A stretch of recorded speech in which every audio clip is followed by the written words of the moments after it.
ಅಣ್ಣ ಎತ್ತಿಲ್ದೇ ಇದ್ರೆ ಸಾಕು. ಎತ್ತಿಲ್ಲ ಎತ್ತಿಲ್ಲ, ನಿಧಾನಕ್ಕೆ. ಅಣ್ಣ ಎತ್ತಿಲ್ಲ ಅನ್ಸತ್ತೆ. ಅವನು ಹೇಳಕ್ ಮುಂಚೆ ಹೋಗಿ ಮಲ್ಕೊಂಡ್ಬಿಡೋಣ.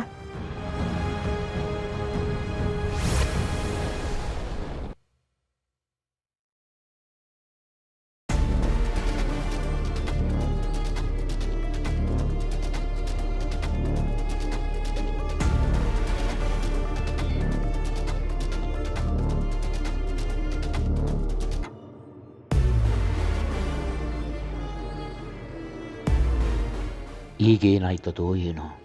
ಮೊದಲೇ ಶಾರು ಮೇಲೆ ಶಿವಿಗೆ ಸ್ಯಾನೆ ಕೋಪ. ಇವಾಗ ಎಲ್ಲರೂ ಒಟ್ಟಿಗೆ ಬಂದಿರೋದು ನೋಡ್ಬಿಟ್ಟು ಇನ್ನೇನು ಅವತಾರ ಮಾಡ್ತಾನೋ ಏನೋ. ಮಾವ, ಅದು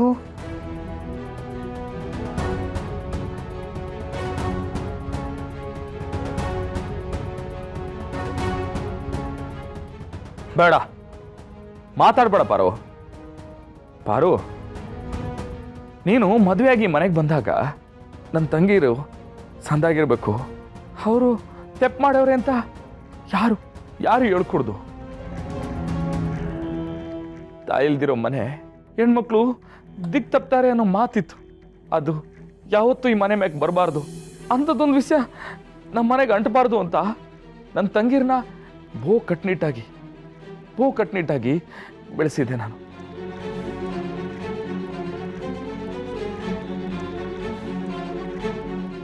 ನೀನು ಬರೋವರೆಗೂ ನನ್ನ ತಂಗಿರಿಗೆ ಮೊಬೈಲ್ ಕೊಡ್ತಿರ್ಲಿಲ್ಲ, ಟಿ ವಿ ನೋಡೋಕೆ ಬಿಡ್ತಿರ್ಲಿಲ್ಲ, ಹೊರಗೆ ಹೋಗಕ್ಕೆ ಬಿಡ್ತಿರ್ಲಿಲ್ಲ.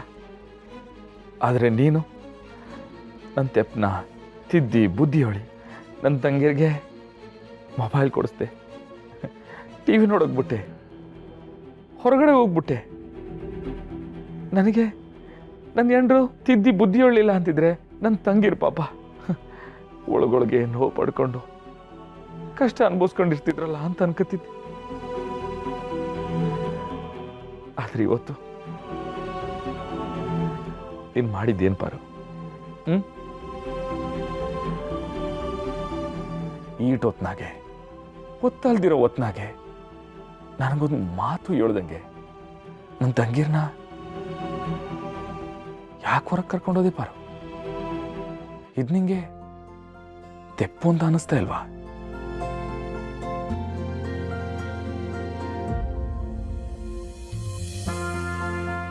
ಪಾರು, ನನ್ನ ತಂಗೀರು ತಾವರೆ ಎಲೆ ಇದ್ದಂಗೆ.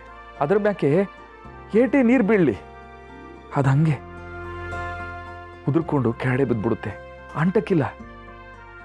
ಹಂಗೆಯ ನನ್ನ ತಂಗಿರು ಆಟೆ. ಯಾರು ಏನೇ ಮಾಡಲಿ ಅಂಟ್ಕತಿರ್ಲಿಲ್ಲ.